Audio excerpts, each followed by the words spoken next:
E aí, tudo bem com você? Seja muito bem-vindo a mais um vídeo no nosso canal. Meu nome é Francisco Henrique e hoje nós vamos ler o capítulo 9 e 10 de Mateus. Vamos estar continuando o nosso plano de ler a Bíblia inteirinha nesse ano de 2023. Se você não é inscrito, se você não sabe como é que é o projeto e quer participar, primeiro clique aqui para saber mais e depois se inscreva no canal. Se inscreve aí porque assim você vai receber os vídeos todos os dias junto com a gente. Então, vamos orar?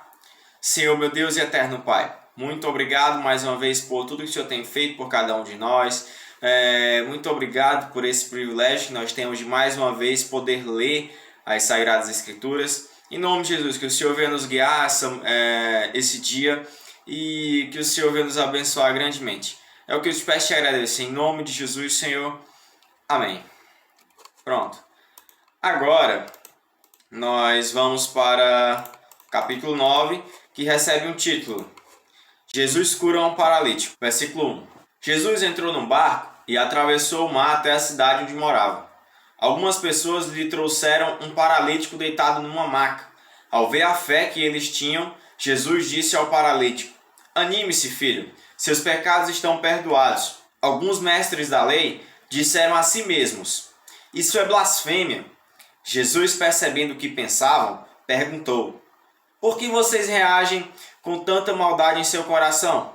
O que é mais fácil dizer? Seus pecados estão perdoados? Ou levante-se e ande? Mas eu lhes mostrarei que o Filho do Homem tem autoridade na terra para perdoar pecados. Então disse ao paralítico: Levante-se, pegue sua maca e vá para casa. O homem se levantou e foi para casa. Ao ver isso, a multidão se encheu de temor e louvou a Deus por ele ter dado tal autoridade aos seres humanos. Pronto, agora nós vamos para o versículo 9, que recebe um novo título: Jesus chama Mateus. Versículo 9. Enquanto Jesus caminhava, viu um homem chamado Mateus sentado onde se coletavam impostos.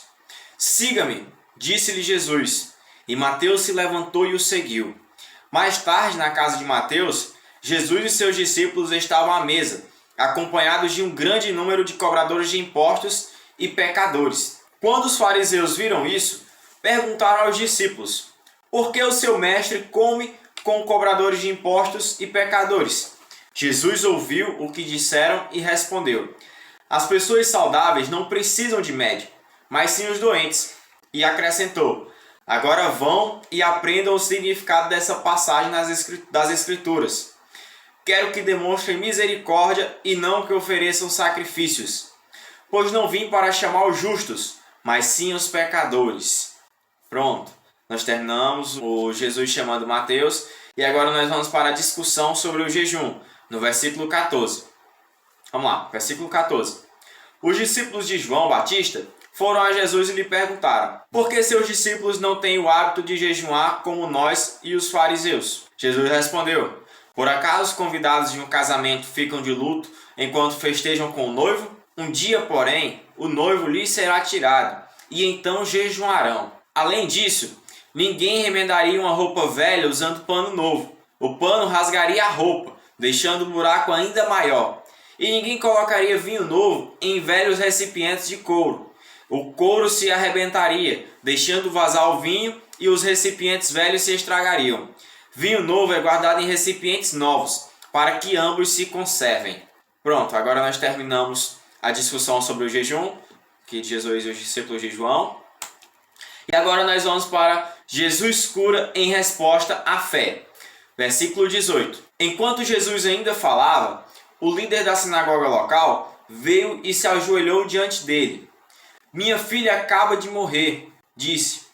Mas se o Senhor vier e puser as mãos sobre ela viverá. Então Jesus e seus discípulos se levantaram e foram com ele. Nesse instante, uma mulher que havia 12 anos sofria de hemorragia se aproximou por trás dele e tocou na borda de seu manto. Depois pensava: se eu apenas tocar em seu manto, serei curada. Jesus se voltou e quando a viu, disse: Filha, anime-se, sua fé a curou. A partir daquele momento, a mulher ficou curada. Quando Jesus chegou à casa do líder da sinagoga, viu a multidão agitada e ouviu a música fúnebre. Saiam daqui, disse ele. A menina não está morta, está apenas dormindo. Os que estavam ali riram dele. Depois que a multidão foi colocada para fora, Jesus entrou e tomou a menina pela mão e ela se levantou. A notícia desse milagre se espalhou por toda a região. Pronto, agora nós terminamos Jesus curando em resposta da fé. E agora nós vamos para Jesus cura 2 cegos e um mudo, no versículo 27. Depois que Jesus saiu dali, 2 cegos foram atrás dele, gritando: Filho de Davi, tenha misericórdia de nós. Quando Jesus entrou em casa, os cegos se aproximaram e ele lhes perguntou: Vocês creem que eu posso fazê-los ver? Sim, Senhor, responderam eles. Ele tocou nos olhos dos dois e disse: Seja feito conforme a sua fé. Então os olhos deles se abriram e puderam ver. Jesus o advertiu severamente: Não contem a ninguém. Eles, porém, saíram e espalharam sua fama por toda a região. Quando partiram, foi levado a Jesus um homem que não conseguia falar, porque estava possuído por um demônio. O demônio foi expulso e, em seguida, o homem começou a falar. As multidões ficaram admiradas. Jamais aconteceu algo parecido em Israel, exclamavam. Os fariseus, contudo, disseram: Ele expulsa demônios porque o príncipe dos demônios lhe dá poder. Pronto, meus irmãos, agora nós terminamos Jesus curando os 2 cegos e o mudo. E agora nós vamos para o versículo 35, que recebe o título: A necessidade de trabalhadores. Versículo 35. Jesus andava por todas as cidades e todos os povoados da região, ensinando nas sinagogas, anunciando as boas novas do reino e curando todo tipo de enfermidade e doença. Quando viu as multidões, teve compaixão delas, pois estavam confusas e desamparadas como ovelhas sem pastor. Disse aos discípulos: A colheita é grande, mas os trabalhadores são poucos. Orem ao Senhor da colheita, peçam que Ele envie mais trabalhadores para seus campos. Amém. Nós terminamos agora o capítulo 9 e a necessidade de trabalhadores. Agora nós vamos para o capítulo 10, que recebe um novo título: Jesus envia os 12 apóstolos. Versículo 1. Jesus reuniu seus 12 discípulos e lhes deu autoridade para expulsar espíritos impuros e curar todo tipo de enfermidade e doença. Estes são os nomes dos 12 apóstolos. Primeiro, Simão, também chamado Pedro. Depois André, irmão de Pedro. Tiago, filho de Zebedeu. João, irmão de Tiago. Filipe, Bartolomeu, Tomé, Mateus, o cobrador de impostos. Tiago, filho de Alfeu. Tadeu, Simão, o cananeu. Judas Iscariotes, que depois traiu Jesus. Jesus enviou os 12 com as seguintes instruções: Não vão aos gentios nem aos samaritanos. Vão antes às ovelhas perdidas do povo de Israel. Vão e anunciem que o reino dos céus está próximo. Curem os doentes, ressuscitem os mortos, purifiquem os leprosos e expulsem os demônios. Deem de graça, pois também de graça vocês receberam. Não levem no cinto moedas de ouro, prata ou mesmo de cobre. Não levem bolsa de viagem, nem outra muda de roupa, nem sandálias, nem cajado. Quem trabalha merece seu sustento. Sempre que entrarem em uma cidade ou povoado, procurem uma pessoa digna e fiquem em sua casa até partirem. Se alguma casa ou cidade se recusar a recebê-los ou a ouvir sua mensagem, sacudam a poeira dos pés ao sair. Eu lhes digo a verdade. No dia do juízo, as cidades perversas de Sodoma e Gomorra serão tratadas com menos rigor que essa cidade. Ouçam, eu os envio como ovelhas no meio de lobos. Portanto, sejam espertos como serpentes e simples como pombas. Tenham cuidado, pois vocês serão entregues aos tribunais e chicoteados nas sinagogas. Por minha causa serão julgados diante de governantes e reis, mas essa será a oportunidade de falar a meu respeito a eles e aos gentios. Quando forem presos, não se preocupem com o modo como responderão, nem com o que dirão. Naquele momento, as palavras certas lhes serão concedidas, pois não serão vocês que falarão, mas o Espírito de seu Pai falará por meio de vocês. O irmão trairá seu irmão e o entregará à morte, e assim também o pai a seu próprio filho. Os filhos se rebelarão contra os pais e os matarão. Todos os odiarão por minha causa, mas quem perseverar até o fim será salvo. Quando forem perseguidos numa cidade, fujam para outra. Eu lhes digo a verdade. O Filho do Homem voltará antes que tenham percorrido todas as cidades de Israel. O discípulo não está acima de seu mestre, nem o escravo acima de seu senhor. Para o discípulo é suficiente ser como seu mestre, e o escravo como seu senhor. Uma vez que o dono da casa foi chamado de Beelzebul, os membros da família serão chamados de nomes ainda piores. Não tenham medo daqueles que os ameaçam, pois virá o dia em que tudo que está encoberto será revelado, e tudo que é secreto será divulgado.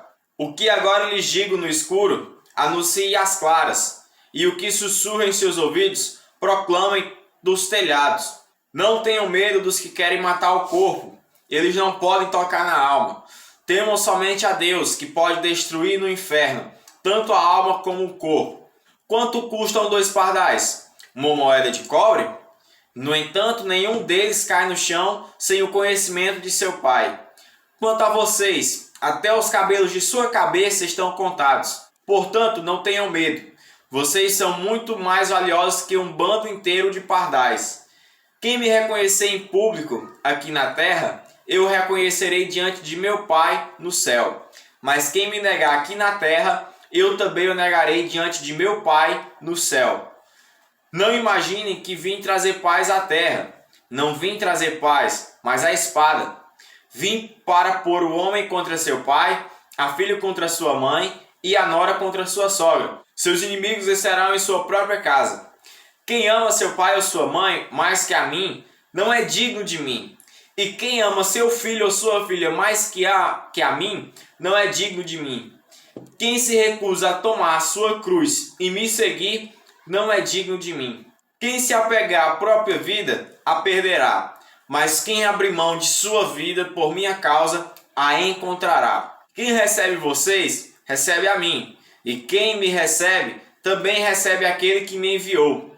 Quem acolhe um profeta, como alguém que fala da parte de Deus, recebe a mesma recompensa que um profeta. E quem acolhe um justo por causa de sua justiça, recebe uma recompensa igual a dele. Se alguém der um copo de água fria que seja ao menor de meus seguidores, certamente não perderá a sua recompensa. Amém, meus irmãos. Mais uma vez, terminamos aqui 2 capítulos diários, o capítulo 9, o capítulo 10. Terminamos a leitura de hoje. Que a gente continue sendo abençoado de maneira grandiosa como a gente já tem sido até agora. Que em nome de Jesus que a gente venha aprender cada vez mais as Escrituras. Desde já eu já lhe peço, por favor se inscreva, porque assim você vai receber os vídeos do nosso canal todos os dias que a gente postar a leitura. E também dá o like, porque quando você dá o like, você diz que o propósito é legal e divulga cada vez mais o projeto para outras pessoas. Tá bom? Deixe seu comentário e compartilhe o vídeo, porque assim você abençoa mais e mais pessoas. Amém? Pois que Deus te abençoe. Até amanhã. Tchau, Pai do Senhor e valeu.